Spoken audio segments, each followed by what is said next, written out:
So Chicago, live and direct, it's the Rico No Suave Show, starring Rico No Suave, with co-host Valerie Malesio, featuring special guests every Saturday. And now, ladies and gentlemen, here is Rico No Suave. Ritmo.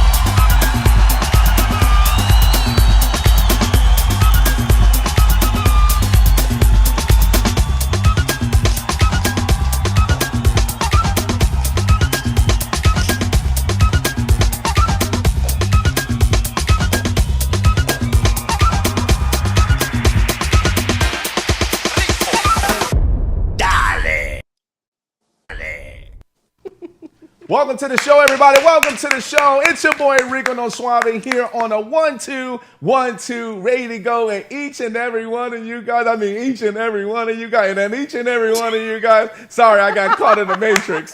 Welcome, everybody. Welcome back. Oh, man, it was the glitch. Yes, because I'm super excited. I had to say it 3 times, everybody. It was like Beetlejuice. Welcome back, everybody. Welcome back to another great show here on the Rico No Suave show. We love that you guys are participating with us each and every week. We love, and we have some great stuff that's actually going to be going on with the show, everyone, as we are on our road to syndication, everyone. And I know that you guys have been supporting us and you've been seeing as far as the great things that we've been doing for you. But man, we are hitting the industry really hard, everyone, and everyone is actually enjoying it. I really thank. Big shout out to Beatrice Davis as well too. I want to give big shout out to her.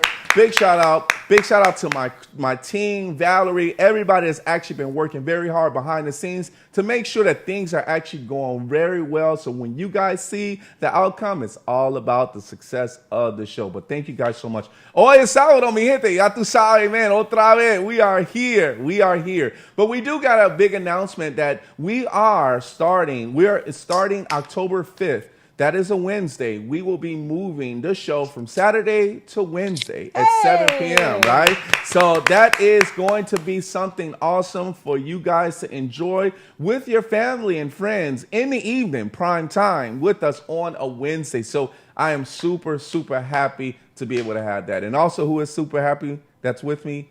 Put your hands together for my co-host, Valerie Molesty, y'all. What's up, Valerie? Hey, feliz sábado. I can say that a couple more times. Yep. Before we move to our Wednesday, which is very exciting. Yep. Because now we get to spend a little bit of our evenings with you and have some weekday fun. Yes. And we don't have to wait till Saturday to speak to you guys. That's right. We have an awesome interview lined up. We have a lot of awesome interviews lined up. It's been a great year so far. So I'm super excited even for the last quarter of the year. When we move to Wednesdays, everything's going to be the same. Yep.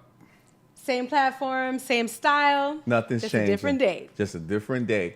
Better, much better, because you'll be at home sitting down watching us like it's TV, baby. Yeah, so you'll be able to watch us. Yeah, you'll be able to watch us on the big screen. Evening coffee, evening tea. Yep. While you catching up on the evening tea with us.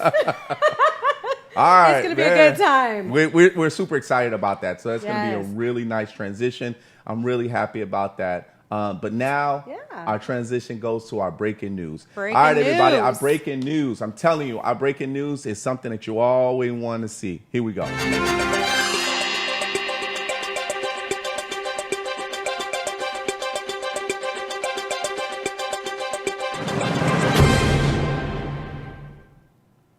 All right, so I want to give a big shout out because there was 25 people in Chicago that actually was part of kind of this drug cartel or drugs that was actually happening. And one of the things is that, you know, around the world, the drugs has always been a big thing in regards to, you know, what's happening and how is this actually affecting America and things like that. And drugs has been around for quite some time. But in Chicago, you know, we've been talking a little bit about police officers in regards to, you know, the mistakes and also some good things that's been actually happening. But this is one really big thing. They got a tough job. Really tough. Very tough job. So this one, the 25 people that you actually see here, there was a drug bust, right? And drug arrest. So let's go to that next one. So a total of 25 people was arrested this week in 3 separate takedowns, police say, but 3 were held without bond. Police say recovered hundreds and thousands of dollars worth of cocaine, heroin, marijuana, as well as cash. They also seized a number of guns and vehicles, officials said. A total of 25 people were arrested this week in 3 separate takedowns, police say. Officials released some of the mugshots of those individuals, which you already saw, who were charged with manufacturing, delivery of controlled substance, and drug conspiracy. Yes. I have to say, you know, Valerie, what you think about this? I saw this this morning. Was it this morning? It was this morning. Mm-hmm. And you felt the excitement Yes. of what's happening. Wow, they did this. Yeah. And then you hear that only 3 were held without bond. And you can feel the exhaustion. And the police chief, that's who spoke, the gentleman, about how much work is going behind this for them to actually get all the intel and information they need. Yes. And for them, the only success they right now have to hang on to is 3 are there without bond, which mean if the others are charged and released. And I'm not saying, I understand that it's not a perfect system. Sure. There might be some people in here that maybe shouldn't be in there. We don't know that. Right. But it still leaves that like, wow, we put all this work in and the system doesn't seem like it's working with us, But either way, police officers, that's your victory. I mean, good job. Yeah. Nonetheless, you took some drugs off the streets. Yes. And found some cash and connected some dots. And, we thank you for And let's that. go to that next slide. So that next slide basically shows us, what was actually recovered. Yeah, I mean, right? And that's huge. That's really huge.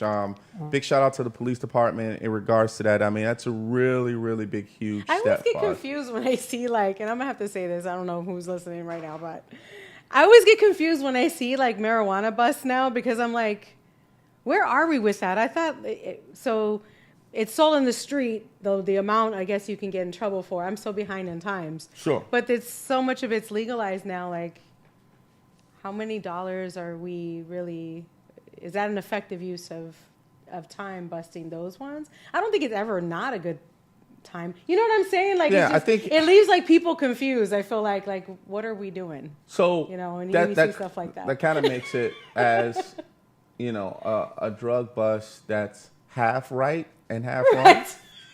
I don't know. Right? I'm not the expert on it. But you see what I'm saying though, right? Where are we with that? Because it's confusing.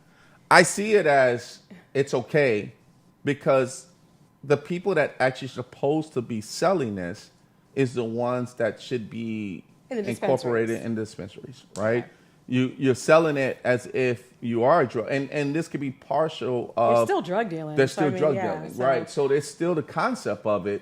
But then, is it good still, right? Is it still good that, I think it's a great everybody else topic is for smoking conversation. it. It's okay if I sell it to my boy for $25, right, and is that okay? Is that okay? Right? Is that okay? I mean, do I just hand it to him or just say, no, get your own? Is it the same with the pharmacies when you get medications from a doctor? Sure. You're not allowed to share those. Well, I think you have to be certified, right? some type of certification, a drug certification. This is a whole show by itself. Right. Nonetheless, hey, big shout out to CPD. Next picture. So we got the next work. one, which is actually Mr. Brown there, Sergeant. So thank you so much for actually, really. And some people like him, some people do not. He seems frustrated because they're trying so hard behind the scenes. And, you can feel that genuine frustration. Yeah. Here, we did this, but out of 25, only 3. You probably figure 1 or 2, but 4, it's the number. But then again, I'm not judge and jury. The job is to arrest people. It's not to. You're not the court system. Right. So, at that point, you have to hand it off for the system to work. Yeah. But, it is what it is. It is what it is. Either way, these are hardworking people. All right, everybody. That's CPD. Thank you guys so much, man. We appreciate you guys for our support on our breaking news. All right, everybody. So here is the beautiful young lady that's coming up right now. She is a singer. She is a songwriter. She is the daughter of the king. I love that. This is this is what you all been waiting for. This is what we've been waiting for. Yes. She has fought that battle. Excuse me. I'm excited. I'm choked up. She has fought that battle to become, recognized as one of the king's daughter. The thing about it is that this young lady is part of an iconic history. She is a singer. She is blessing. She is a great humanitarian, I should say. She's done a lot of great work in regards to helping kids, helping youth, helping adults as well, too. But I want you guys to get a microphone. I want you guys to stand right up because you already know who's actually on the show with us today. Put your hands together for Elaine Elizabeth Presley. Yeah. Hi, Elaine. Are you there? I'm here. Hi, Rico. Hi, Valerie. Hey. Hello. Welcome to the show. How you doing? I'm doing great. Thank you. How are you doing? Both of you Hey, good? you know, Very We're in well. that Very drug bust in well. Chicago. Yeah. yes. So, Elaine, I want to thank you so much for actually being on the show with us today. We are excited to actually have you here. Yes. So we're going to get right into it, right? Because there's a lot that we want to talk about, but let's get to the main one because there's a lot of people that always, I'm sure you've done interviews and people are always saying, well, where was she at? Right. So, and one of the Yes. things about asking this question is that it's out of respect to you and your journey of being a daughter of the King Elvis Presley. But we as an audience, we look at it as when we hear the daughter of Elvis Presley, we hear some other name. Well, we think Lisa Marie. We think Lisa Marie. And I'm ignorant to that too because I didn't realize he had other kids. Correct. So we want to know, where have you been, right? And also, can you tell us your journey in regards to because we need to recognize you. We want to know where that recognition should be. So tell us in regards to where have you been and what your journey's been like in regards to being the daughter of Elvis Presley. Yeah, well, first of all, thank you very much for recognizing my sister, Lisa Marie. That's lovely. And when I was born I was in Clacton-on-Sea, England, and so was another cousin in our family as well. And my mother that raised me was actually connected to the Hoods. And so I was actually raised by a cousin. I did not know that. I thought she was my mother, and I thought that she was my father. And so I spent my childhood like that. I thought I was always kind of lucky growing up, because things, even though sometimes things were difficult as a child, like every childhood, but it was really a great childhood, and things were easy, really, for me. But I thought it was kind of lucky when things kind of happened. And but maybe it wasn't as much luck after all now, Now I'm thinking back and looking at all the things and all the facts and the situation. So anyway, I had a connection to my father, Elvis Presley, but I did not know him as my dad. That connection actually scared me. I was kind of scared of that because growing up I was a rock and roller, so I did the other rock and rollers like Cliff Richard and basically Jerry Lee Lewis and Chuck Berry, all of them. So I was fans of all of them, including my father, Elvis Presley. Like I said, I did not know who was my father. So really what happened was when he passed away before he passed away in 1977, I tried to contact him because I was really concerned about him. And I did manage to get hold of him. And the English phone boxes, as you know, back in those days, go to ways of calling somebody. You put money in, or you can call the operator, and the operator will put you through. And if it's a PIN number, they will ask if you want to speak to this person. If you do, then they'll put you through. So my dad did. First of all, a man came from the phone, and then he called for my dad. My dad came through, and I spoke to him very briefly. And he said, "I'll be there for when you need me," and that he's okay. But I was still really worried about him. So I had really in-depth worry about him, and I was really concerned about why I was thinking that and why I even called him.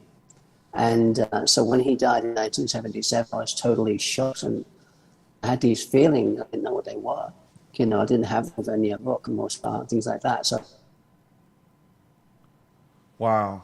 Hold on. Did she get cut off? it wasn't like Oh. I just didn't know what was happening. And so what happened was he did pass away, because he passed away at that time, I then kind of was really scared, so I ran in a different direction. Now, what I didn't realize when I ran in a different direction in 1977, when I was 17, so I was actually running away from my father. So that time I became lost. And so I became lost and kept traveling throughout life, doing different things. I had a daughter, raising my daughter, stuff like that.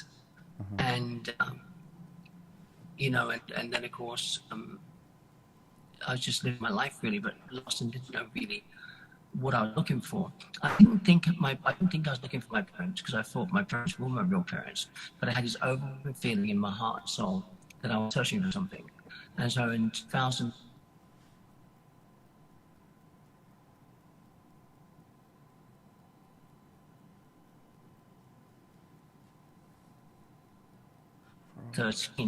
I had just before two, and I wanted to kind of not have that. Because this phone, sorry, the connection thing was just went in and out a little bit, so I apologize for that. And yeah, so I was being Elaine, but I didn't want to have that feeling. I wanted to have some kind of settled life at that point. I was like, I prayed to God, and I said to God, I give up. I give up trying to find out what this is I'm looking for. It's kind of walking in darkness. I don't know what it is. Can you please just, just understand that I just want to keep up doing that. I'm going to be a singer and just make my fans, the people I care about. And just then I said that, remember I had and I also had no confidence either. And I was always searching. So that kind of lost feeling. So I couldn't really settle in life because of that. And at that point, my dad kind of came to me and God kind of, it was like really strange. It was really. And all my past flashing by. So I remember the thing.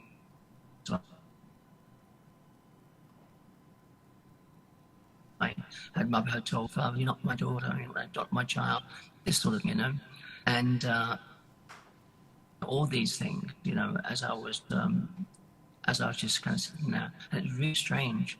But then I realized I felt confident, and I felt I wasn't searching anymore, and I was like, it was so 1977. I was like, no, it couldn't be true. It couldn't be that. Maybe that's it. Maybe my actual dad or something, So I talked to friends about it, and they said, well, I'd believe you if you said he was. I said, well, so I ran my DNA 4 years later, and it was my dad. So and I ran lots of DNA, and I ran lots of DNA tests because I couldn't believe it myself. Like running lots of DNA tests, and time came back, and so I did a national show. I said, everybody, come on, take my DNA. You want to tell me who I am? This literally was like that. Literally was like that. I did that as well, and did everything I could. And then I realized, of course, I came to terms with me myself, even though I was being hated because people was like, I thought I was really everybody's blaming and all that stuff, all these sort of things. And so I said, to myself, that's who I am. And then I thought my mother was my mother, but I received a call from Tupelo, and they said, who's your mother? And I said, my mother is Mildred Hanna. They said, no, your mother is Priscilla Presley. And I said, no, just my mother. So I did more DNA research, and her family connected, and it placed her in a place with my mother. And I probably had a connection to her. When I actually came home, she was actually in England at the time, and I had an overwhelming desire to take her flowers and things like this. I took beautiful roses, little diamonds, and I would have had always this connection to my dad, and I had this connection to her too. And so then, and I was like standing ovation for her show and things like that. And then I met my mum again later on, and I realized, this is my mum, no doubt about it. And for the first time in my life, I felt those feelings of a mother, because my mother loved in England, don't get it wrong, but it wasn't the same feelings, but I didn't know the difference because I didn't have anything to, to judge by or anything or to go by. When I realized Priscilla Presley was my mother, immediately those same feelings with my father was there for my mother as well. And so I knew she was my mother. And the first time I went to see her was wonderful because I took her the flowers and stuff. I actually asked my sister in her car because I knew what car she had on the way, the way down there. Wow. It's amazing. Wow. She was to see through the window at them. And it's funny how that actually did pass on the motorway, and I knew it was her because I knew the vehicle when it pulled right alongside me too. And I was like, that's Priscilla. And I knew and could feel it anyway. So so I went to that show, and then later on I met her again in Nashville, and of course I was behind all the security where she was as well, and I had to do what the security guard said. So that was kind of just a learning experience, but still felt close to her. Then I met her for dinner as well in Memphis in the Hilton Hotel. We were getting her on board, and we were helping St. Jude as well. And she was getting an outstanding citizenship award, which I'm proud of her. She had the dinner, and she stood up and walked. and I really felt very, very close to her again. I always did, but I mean, right there. And when she kind of, just this, I did exactly the same thing, not knowing we're both doing it, And so I knew she was my mum, and I was proud, and she did some gestures too, as well, which was very nice of her. And so so she's my mum, and my dad's my dad. Wow. Wow. That is an amazing story. Oh man, I definitely had to, digest all of that, because that's, the different parts that you're talking about is so, how can I say, it's so real from when it comes to the DNA test. I do have a question in regards to, from the DNA test itself. Did you say you did that? What year was that you actually did the DNA test? Well, we actually did. Riley did her DNA test as well in 2017 to prove she was Cherokee, and I did my DNA test in 2017, but that wasn't to prove I was Cherokee at the time. And then in 2021, I did my Cherokee DNA test as well. So I think, if I remember, I think it's almost 8 DNA tests now. Then, of course, I had to go through an investigation. That was 7 years. And they all, they did a lot of tests on me, and, research who my parents were and everything. And they approved me as well. And so that was good. But if people think, she just imagined that Elvis Presley was a dad. Please understand, my dad is very spiritual, and so my dad does sometimes connect with our family and also his fans as well. And I'm sure in your family, if you've lost a body, sometimes you feel that they're there. Well, yeah, and so it's kind of what it is. And when you're very connected like that, you can feel everything. My father can feel everything, and so can I. And so I could, I felt. When he was passing, I felt when he passed to run away because I didn't know what the things were. And so in 2013, the reason I definitely knew he was actually my dad at that point, actually I did realize he was at that point, is because suddenly the whole life changed in 1 second. All that searching had disappeared, and my confidence was through the roof. And I was just sitting there going, wow. That's my dad. He could be my dad. That is my dad. It could be my dad too. That is my dad. Yeah. I knew that he was my dad. I just knew he was my father. You do, because of all the journey I had since a child. That connection was very, very pressure. Not pressure, a good pressure on you, like a connection pressure, where you're trying to figure out things in your life. I've got these parents here. I've got this going on, that going on. What is it? Confusion. And then suddenly it all fits into place, and boom, you're home. That's what happened to me. Wow. Wow, man. I'm just so amazed. I mean, we could talk about, the whole pieces of that for 2 hours, but I have to say that, knowing that Elvis Presley is your dad, you did hit one good point in regards to knowing, because blood knows blood, right? People that that in your blood, in your family, that person is blood, especially when someone either passes away or someone walks past you. Just like you actually said with your mom, you're like, I definitely knew that was the case. But with this particular situation, which I know it had to be rough for you, because in that knowing, you still had to go through the motions, because this is a family that had been targeted for years. I mean, several people came out claiming to be kids, claiming to be, so I mean, when you know that and then you have to prove yourself, that had to be a lot to go through. You have to practice a little bit of grace and, no pun intended, a little bit of grace and patience, because there was, that there was a boy that came out that claimed he was his son. There was another girl who came out claiming that she was his daughter as well. Yeah. And so, I mean, I'm sure at that point of view, when they're asking you for DNA testing, I'm sure you're aware of all that. So you're like, oh, God, but I know he's my dad. Well, we still kind of have to have it on paper somewhere, Yeah, with regards to the other, that I'm not talking about, we don't want to talk about that, but when I came home, I didn't know there was other children, I didn't do that claiming, and so, because I didn't claim anything, I just came home. Right. There wasn't Right. claiming going on. I just came home and that was it. Like Yeah. knocked on my dad's door. Home. That's it. It's like, And I'm home. that's literally what happened. It was Graceland when I got to Graceland, and they were lovely enough to let me to my dad's cave and stuff like that. So it's good. So that was a very emotional moment for me. It was a beautiful moment because that happened like that. Because I didn't think anybody recognized me. I felt like a ghost. I felt like a ghost at home. Because imagine that you travel all the time, you get home to Graceland, and now you're a ghost. Nobody knows who you are. And then of course, being home with my dad, people often ask me, you know, and you see the things on TV and stuff like that. People are practicing my dad's moves and all this sort of stuff. You know, they say, is it easy being home? Is it very high pressure, difficult being home? It's easy being home because I'm me. I'm just like my parents, and I'm like my family.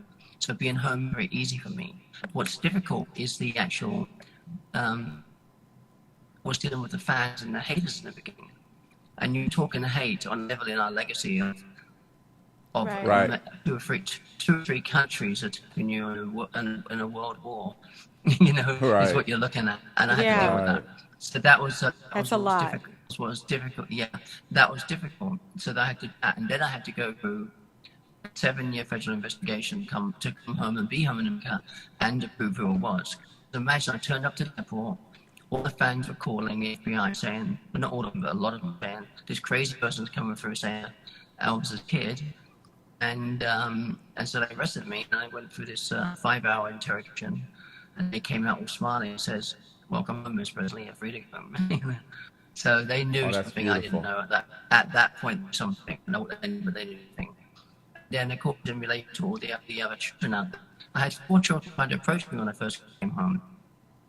And they said, oh, if you join us, we're going to go after Graceland, and we're going to get all sorts of stuff. I said, what you're trying to tell me is you're going to try to rip off Graceland. I said, it's never happened. So I stopped them all, and they just whizzled away after them. So they're all. So I always like to say, you know, I don't know all the facts. If there's anybody up to not, I don't know anything like Graceland handles all that stuff.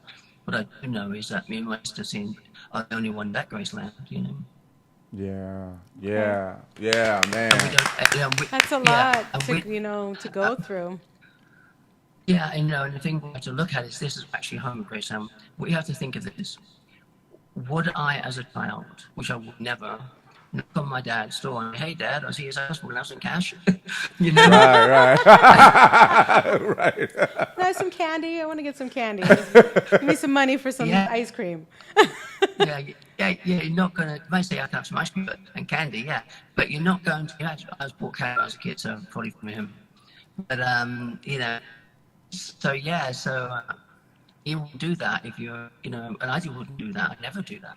And so I have to earn a way, you know, if there's anything that belongs to me, sure, it'd be nice to have that. But what I'm saying is I'm not going to knock on my door and ask for money.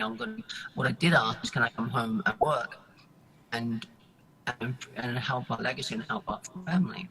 That's what I do now. That's what I'm doing right now. Right? That's awesome. All right, before we get to a commercial break, we're going to get to a real quick commercial break in a few minutes. We're like 1 minute until commercial break. But I'll have to say, you know, welcome home is such a great word to say. Thank you. Welcome home. Thank you. It's like when you welcome someone home, it's like it felt like you've been gone forever. But then all of a sudden, when you welcome home, you can actually go ahead and breathe and say, what's on the table? I'm hungry. Right? And What's for dinner? But it's funny you just did that, because I actually just did that just when you said that, because imagine this. I had been traveling lost since I was a child, you know, with my dad died. I really lost. And I traveled to 2013. Then I found my family. Then I had to go through, 4 years, and then probably 12 years as well. So it's 10 years almost now, you know, of really still fighting. And when I finished traveling home, you know, then it got a little worse for a while because people knew it was really me. So then I had to go through that.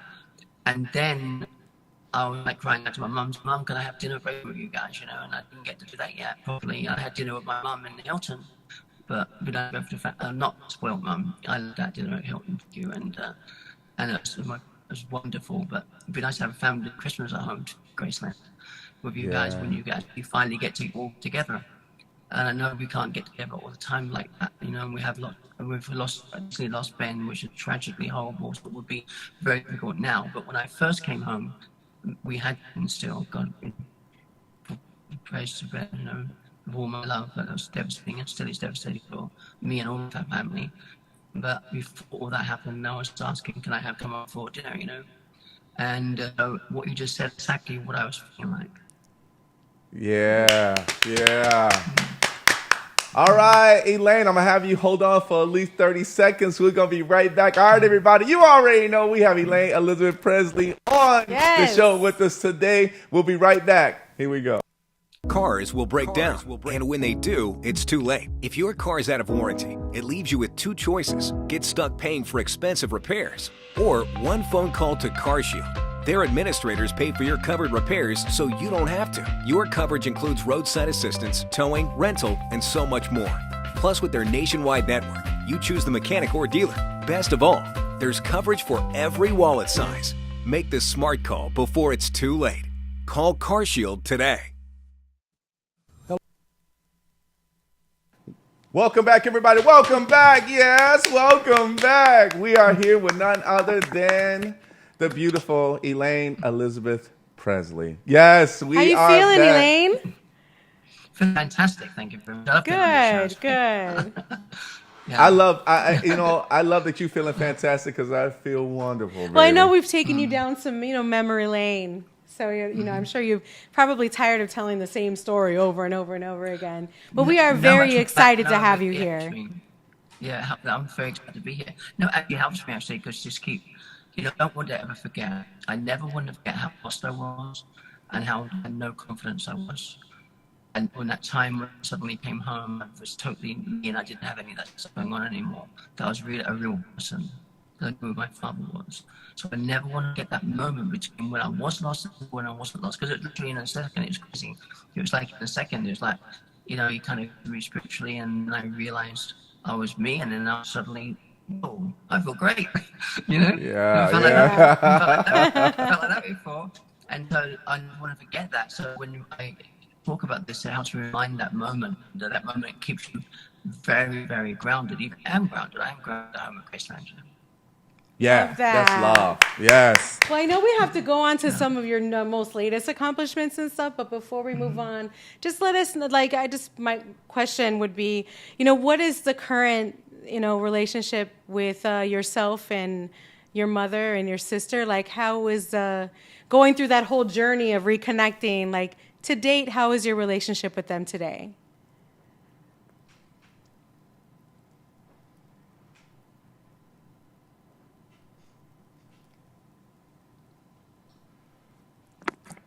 I think we lost you Okay, just a little bit. I think we lost you a little bit, Elaine. I hopefully you heard the question at hand. Did you hear Valerie's question? I did, yes. Okay. All right. You may now proceed. Okay. Yeah. Sorry. It's okay. Yeah. So so basically, coming home to my parents and my mum still being here was very, very emotional, very emotional. And so when I first saw my mum, it was emotional, and it's like, wow, that sort of thing. And then when I second saw my mum, it was also very emotional, and I had to deal with security and all those sort of things going on, the bodyguards and everything. Then, of course, I listened to them tell me what to do. And then the third time I was with my mum, it was also very, very emotional time too, because she's my mother, and this is the first time when I realized it's the first time I've actually been around her now, and I felt that incredible closeness. And so I was just pretty much like frozen, Yeah. I was like, this is my mom, and I'm like, frozen. And I saw Jack, and then he said hello, and I said, I tried to say hello. I got embarrassed about that. I wanted to say Jack and shake his hand. I couldn't. I was just so frozen. And then when we were at dinner and stuff like that, all these things that were just connecting between me and my mother, it was just amazingly beautiful. And so then I learned when I left, after those 3 times, I said, you're going to have to get stronger around your mum. This family feeling is very powerful. You're going to have to get stronger and just be a normal person. You can't be like, acting like that, you know. I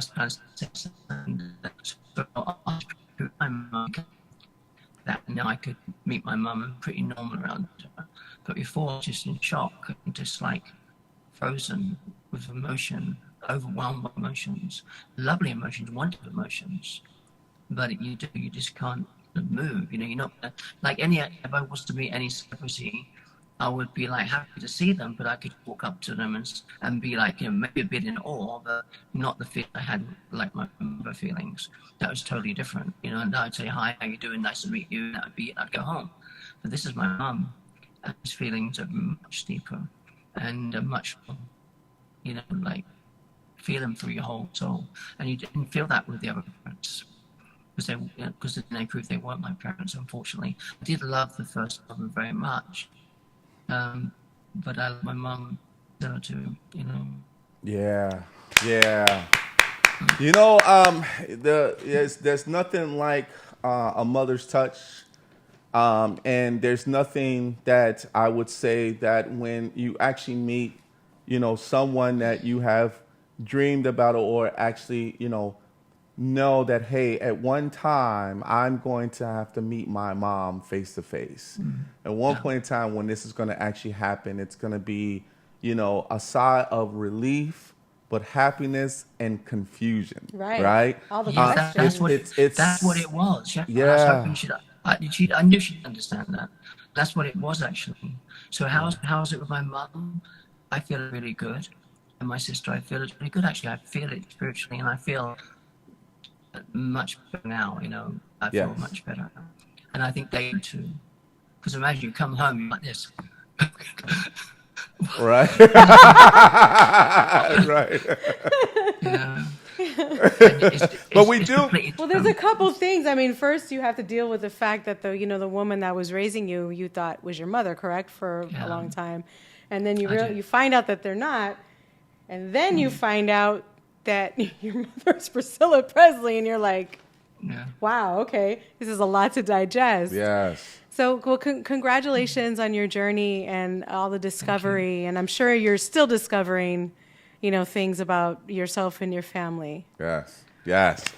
We do have to get some shout outs, Elaine. We do have some shout outs. There is someone that's actually on our Mixcloud. There's Sybil Presley is watching. Sybil Presley. She says, "Hi, Elaine, Elizabeth, from Sybil Presley." And then also she says that, "So happy you are a treasured part of my heart. Aww. Discovering you this year." That is a blessing. Yes. Thank you, Sybil. Thank you so much for that. Thank you for tuning in, Sybil. Thank you. We do have another one. Angela Dunn. She said, "You look beautiful, Elaine Elizabeth. So happy to be seeing you." This is beautiful. Thank you, Angela. Thank you for tuning in. So we gotta thank you so much for that. Was like I said, we could be 2 hours with you on that page just alone, right? So one thing that we do have to talk about is the singing part. You know, this is the happy moments that we always look forward to when someone's singing, and also being a songwriter. Let's talk about that. Being, of course, a Presley, you know, there's always music. You know, tell us the whole singing career. When did your singing career start kicking off, and when did you start doing songwriting? Well, I started singing and songwriting when I was a child, and but I wasn't really allowed to sing. They didn't want me to sing. In fact, the other father said to me when I came upstairs singing and dancing, he said, "You just did what Elvis Presley does." He said, "Neither of you are going to get it." He said, "Neither of you can sing." And and that kind of affected me, you know. So I was walking down the street trying to sing differently. I said, "What's wrong with my singing?" He said, "That stuff you have going on there when you sing." He said, "They eat that too, and that's no good. That's not singing." I was like, "Yes, you know, this it is." I thought maybe it's not then. So walking down, and I didn't know. Just that was kind of weird when he did that. And I was walking down the street going, "Okay, and I'm going to sing differently." So I walked on it and sing differently. Anyway, then I wrote a song called "I Love You," which is now "I Love Christmas Day." And when I was 13 years old, I won second place in the Great Yarmouth Singing Competition. And so then I didn't sing very much after that until like a teenager. Then I sang to like Holiday Makers and they liked it. And I used to sing and dance like my dad too, you know. And then when I was 17, I had, before my dad passed, I had Arnold Rosendahl, Blondie's singing coach. And then when my dad passed, I quit that because I couldn't afford it anyway. I supported myself. And so really, life just kind of moved on. And then, of course, I raised my, you know, I moved to America from England in 84, raised my daughter. And I was really concentrating on that. And of course, in 2013, I came home and they wanted to sing. And I did shows and things like that all over the country. And that was wonderful. And I released some records of Cliff Richard and my dad, so I liked them both. And then I wrote a song called "Scared Little Child." Because when I was in England, I saw angels in the church I prayed in, and I was like, wow! And I ran out the church actually, so that song's about that. Mm-hmm. But and I wrote songs way back when I came home. I wrote songs for my sister. I wrote a book for Mum, which is published. My Mother's a Princess, but I wrote my sister's songs, and I haven't been able to release them yet. So what happened was, and I said this the other day, I said, oh my goodness, you know, I came home to my family, and I just want to sing. I haven't been able to do it in all these years, because of, even though I'm home, because of all the challenges, you know, like coming home, getting hated, going through investigations, doing all this stuff. I still wasn't able to sing the way I wanted to and go release songs. So now, all that's over, everything I can now, I've had a long rest, go ahead and sing and sing properly and release my songs, which I'm going to start doing. Nice. That's awesome. Yeah. So you have multiple albums, right? You have multiple albums that you have that's out, or is it just more of just songs? Basically what it is, I have one main album, and I would kind of ignore that because that's when I first came home, and you need to understand how the studio works and all this stuff. Oh yeah. And yeah. I didn't, and so I released that like that. So I don't think it's very good. I think it's horrible. And you know when you first do something, you first try, and you're like terrified at it. That was it. Yeah. And then of course I released professionally "Scared Little Child." That's nice. So that's probably my only song I really recognize. But on that song, I'm now going to release more songs. I'm so excited to do that. And I've got all sorts of ideas in my head how to do things like that too. We're going to make like little movies as well, because I like singing and acting as well. You know, like being like a little movie where you're singing too, making it really, really real, you know? That's awesome. Yeah. I mean, of course, later, once we come after a commercial break within 1 minute, we want to talk about the acting piece. But of course, the singing and the songwriting piece of things when it comes to you actually just, you know, singing. Now, like, well, during that time, I should say, it's kind of like you discovering yourself of who you are as a Presley.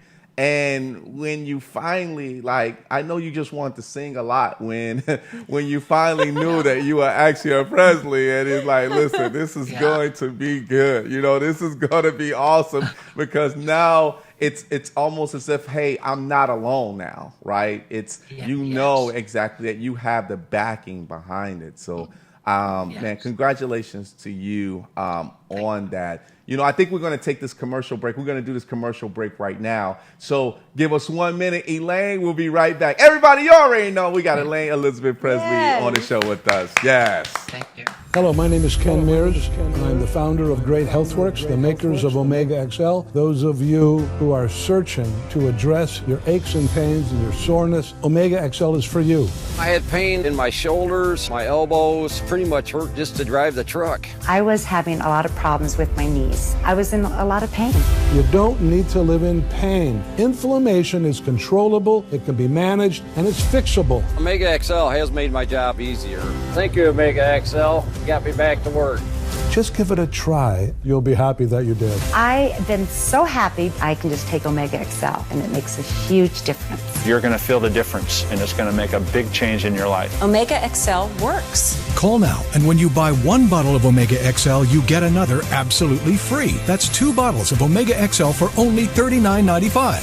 When you sign up for our convenient monthly auto ship, you'll save 30% on future orders. Don't wait. Order Omega XL today and save. Welcome back to the show, everybody. Welcome back. You already know we are here on the Rico No Suave show with my co-host Valerie Malesio, my production assistants. They are rocking it out, as well as the beautiful Elaine Elizabeth Presley, baby. Yes. Elaine, are you still having fun with us? I'm having a good time. I'm reminiscing, but I'm having a great time. It's good, good to tell. I love to tell the public my story because it really helps them understand what really happened, which I think is important. Right. Because they want to know, they get confused. They're like, where'd you come from, I don't know. I just turned up. It literally happened that way, didn't it? So one day, you see, you understand, I never really paid attention to anything through that period of time, before 2013. So it wasn't like I suddenly sat there and said, oh, I think I'll become Elvis Presley's child. No. I just didn't want to keep searching for what I was looking for. And then I found it. And then I was like, because, it's basically all the things you're told as well when you're a child as well. And all the memory, everything felt, that all comes back to you as well. Yeah. And plus, and then the last thing, that and DNA, and I look like my mum and dad, So. Yeah. We want to clap before. We're going to clap now. Clap, yeah. Let's do it. All right. Yeah. That's the beauty of technology, right? We were so ready to clap when you had that certain, you hit a certain note, and we're like, oh, no, there it is. Your story is just so exciting. It is. It really is. Amazing. And I'm just so blessed and grateful that you took the time to actually, speak about it because, I can imagine it can be an exciting subject and a challenging subject all at the same time, an emotional subject. So thank you for sharing your story with us. Yeah, we appreciate that. We definitely appreciate that. So let's talk about... I'm sorry. Yeah. No, go ahead. Sorry. No. Because I'm excited. I'm super excited. We're still moving on time. We're like, okay, what else do we talk about? What else do we got? So the acting piece. Yes. So... you had a few movies that you were actually in as well. Tell us where the acting piece came into play. Well, I just, my dad did acting, and I was like, I want to do acting too, like my dad. I want to do it like that. Right? And so luckily, because people say to me, how come you can act? Right? I never had any acting lessons. Well, here's the reason I can act. When I was growing up and I was lost, right, I didn't know who I was. So I was asked to be married 7 times. I said, no, I don't want to. I'm trying to search something. I'm not sure what it is. I can't settle down like this. I've got to figure this thing out. And that took a lot of years. So I was very having any confidence. And plus I was lost. I didn't know who I was, even though I thought I knew who I was. But I didn't because I was searching. So when I left the house every day because I didn't have any confidence, I used to have to look in the mirror and go, too good, get out there and do good, that sort of thing, and build yourself up. And so I had to kind of really act just to be a human being, a person, and whatever that was back then, But then when I found myself, I really was me, and now me, what you see is real me, like me, it's like, wow, I'm not lost, nothing. This is me, I'm happy, everything's great. So now I wanted acting, and I thought I could do it. But luckily, all the roles I played so far, they said, "Well, just need to play you." I said, "Sounds good." So I did. So I want to do some acting too, some real acting roles, and as well, and I hope to get those because I'm proud that my acting credits and things are going up, and I'm in line with some of my family members too, which is good. And now it's not competition, I wouldn't try to compete with my friend things. I'm going to, but it's a thing, because I'm proud of everything my mum does, everything my sister does.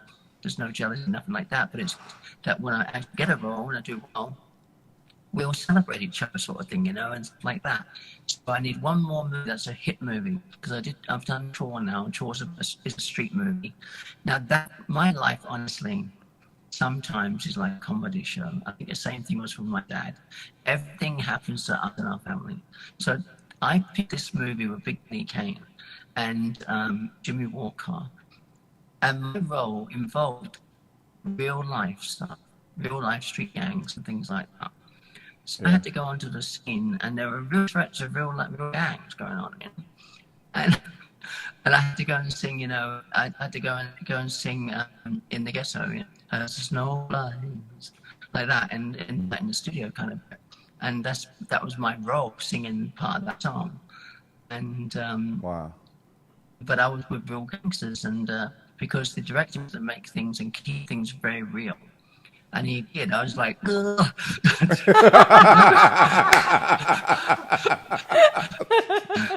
and I was whizzed there in a car. And then suddenly I said, "Get her out of here." So I got in the car, and they whizzed me back to the hotel, sort of thing, you know. And so the gangs didn't get me and stuff like that.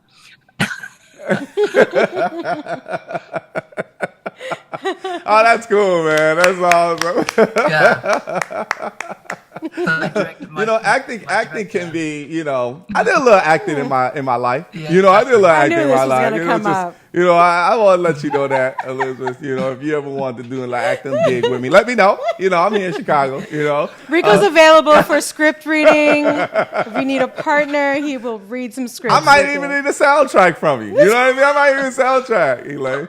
That sounds good. That sounds good. But the director in Shaw was actually a brilliant director. He was, and he's a gentleman and wonderful man. He was amazing, and wait, the movie's finished now, so it's be up soon. Can't wait to see it.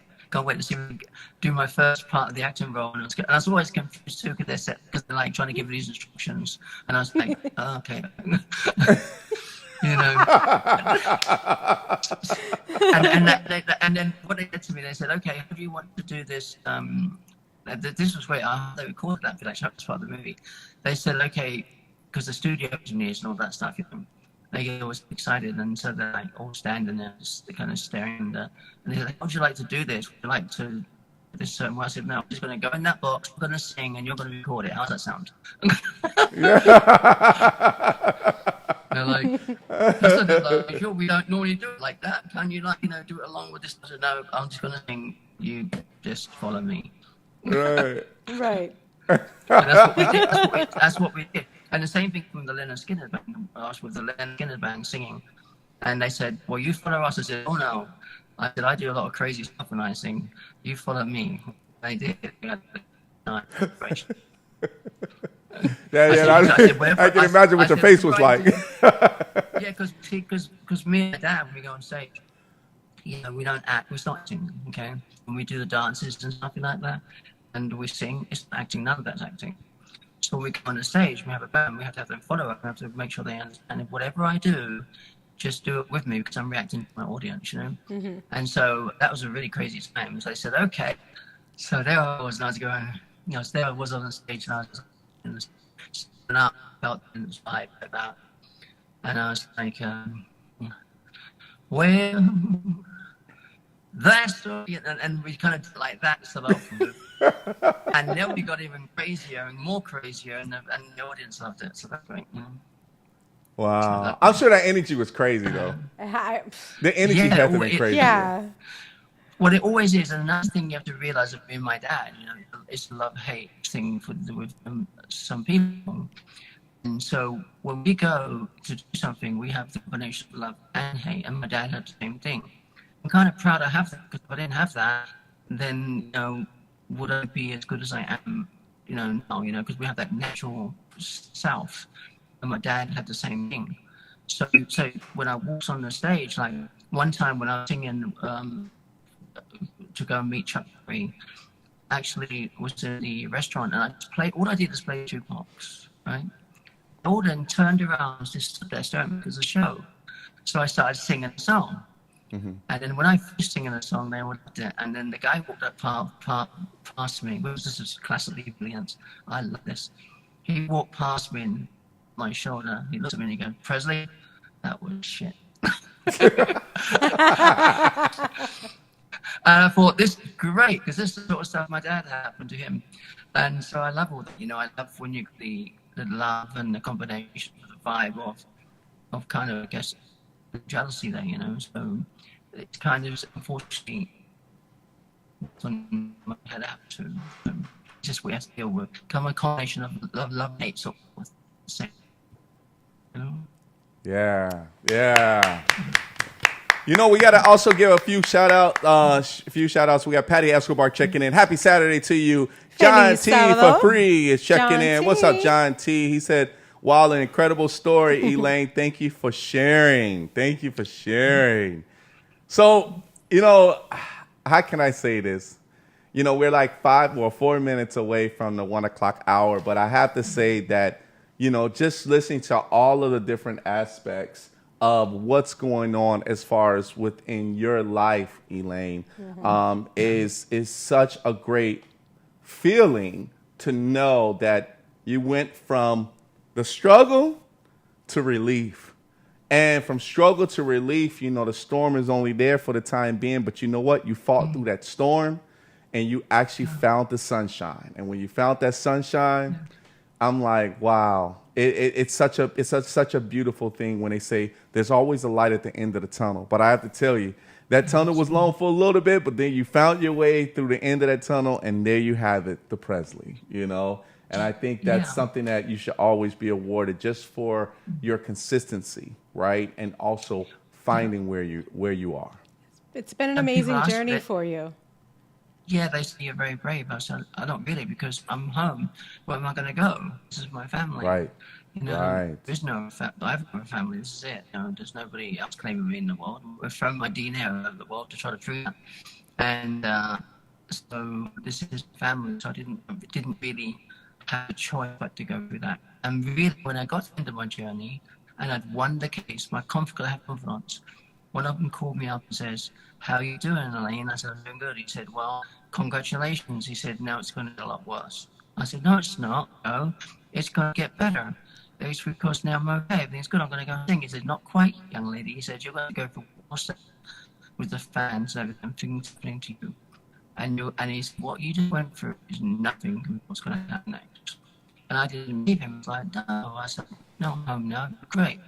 Sure enough, I won in 2020. The biggest storm came down upon my head of hate and attacks and people, the worse than you could ever imagine, even worse. It's the worst part of my journey in all the years since I started my journey to come home, you know?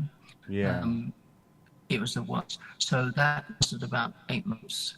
And then it took me, you know, now almost 2 years later from 2020 to recover from all that. But the great thing about that, I'm glad I went through it because it helped me not be naive anymore. Because even though I was lost and found and I got hated and I went for the 7 years, still naive. Now I'm not naive, you know, I'm like, okay, I'm still kind of a little naive, but like I was before, like I love everybody, give everybody everything sort of thing. Like my dad did, I was doing the same thing.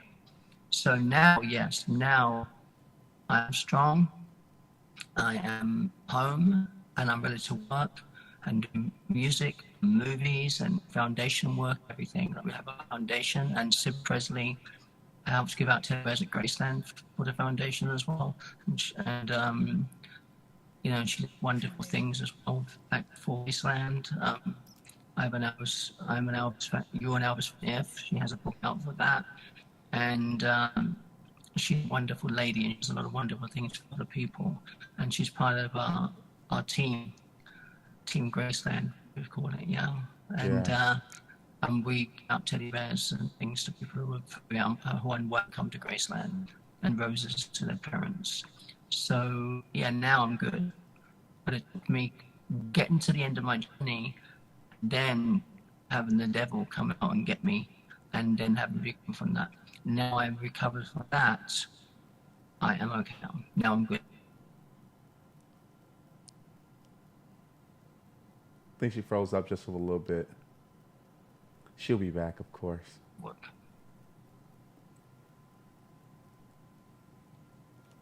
There it is. There she is. There it is. There it is. Okay, you're back.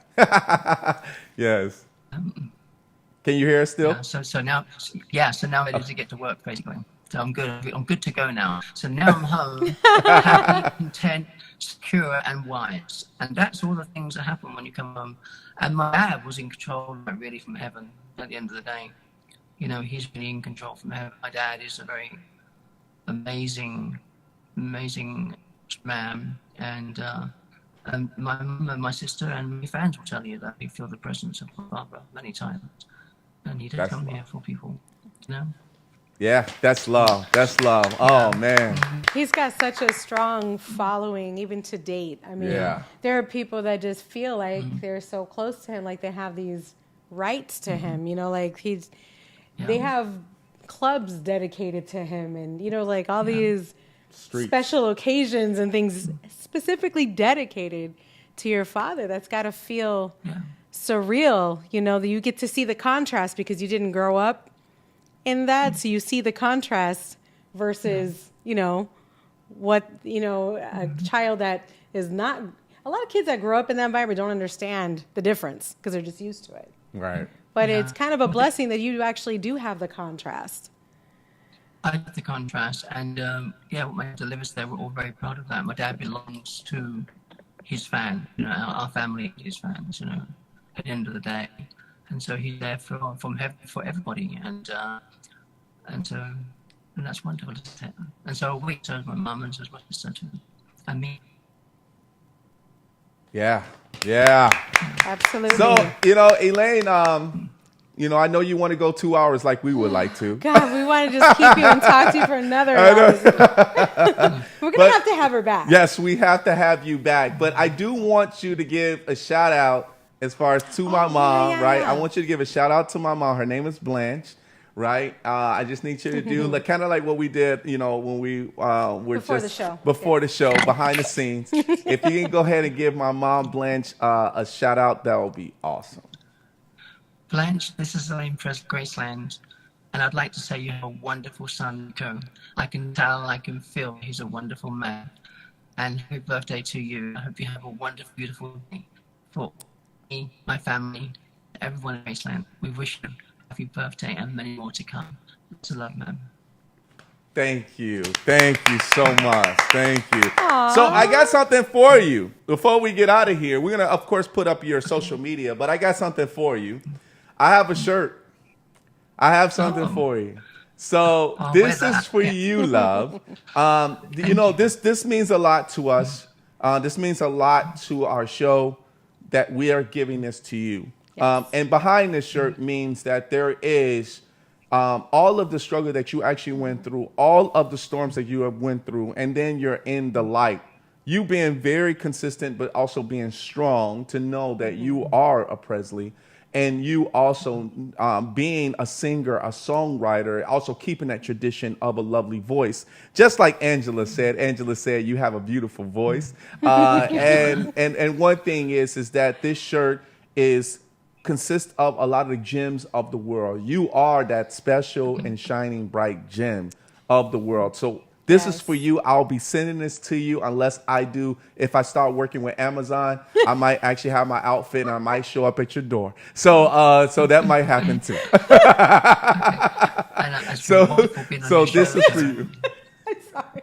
Thank you so much. He's going to pop out the Amazon truck. Here it is. I'm sorry, say it again, Elaine. I wear it with pride, you know. Thank you. Yes. Thank you. Thank you. Yes. And if your mom tends to see it and she says she wants to have one as well too, tell her she just have to book a time on my show and I'll give her one as well.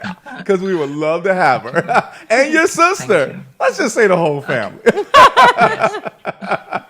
Cousins, the dog, anyone, you know, we'll take any Presley. We'll all turn up. That'd be good, wouldn't it? That'd be a great show, wouldn't it? That would be much love. That would be much love. So we're going to put up your social media real quick. Everybody, I want you guys to make sure you go ahead and follow, and let's continue this legacy on Instagram, Elaine Elizabeth Presley. Please make sure you go ahead and follow her now. Blow it up, everybody. Make sure you go ahead and follow her there on Instagram. So make sure you are there. Here's the next one. Facebook. Facebook. Yes. It is official, everybody. Elaine Elizabeth Presley official. Yes, make sure you please go ahead and like, and love everything that she's actually doing for the world. So make sure you go there on Facebook to her group page.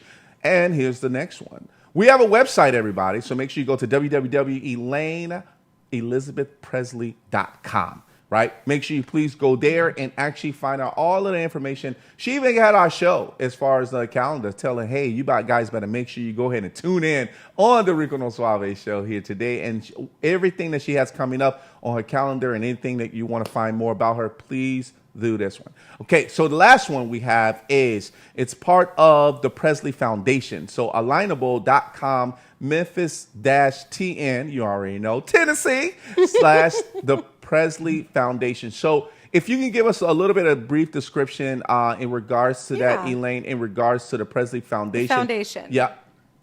Yes, the Presley Foundation, we do lots of wonderful things for children, adults, and pets, and also a part now of the Global Foundation doing global charitable work as well. And like I said, Sybil delivers teddy bears to sick children at Graceland. We help with the homeless. We help St. Jude, as well as does Graceland's charity as well, which is a different charity. And then my mum's Dream Foundation has terminally ill adults as well. So we have these foundations. So the one here now is just, growing again by being part of a global foundation who builds hospitals and things throughout the world and do many amazing things. We've done so much for people, and we're very proud of that. And we use our own money as well. It's not like we just get money from people. We use our own money to do things because we truly do love and care for people and want to give back to society in every way we can. Got it. Yes. So you know what, Elaine, before we let you go, because we really don't want to let you go, but we know we got to let you go.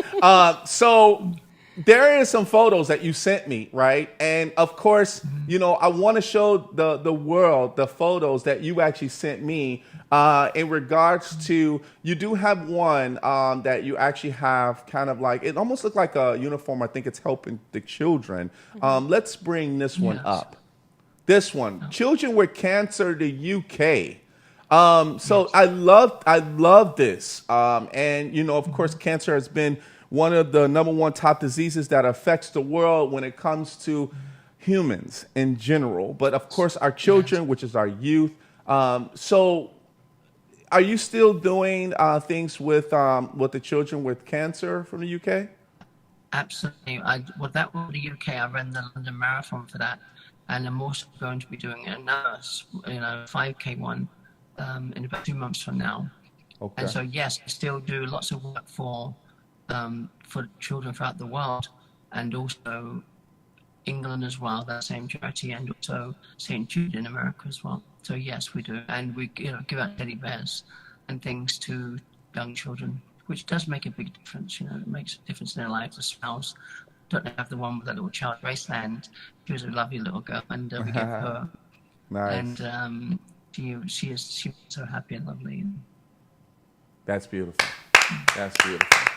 So I definitely want to show those photos. I'm just going to go through the other ones real quick, and we're just going to do a nice little slideshow in regards to your beautiful face, right? And also just, the things that you sent us. We're just so grateful to have you on the show. Let's go to the next one real quick. Yes, I love that spot. Boom. That kind of like that black and white. Don't know if it was going black and white, but it looks beautiful, right? It was. I like that photo.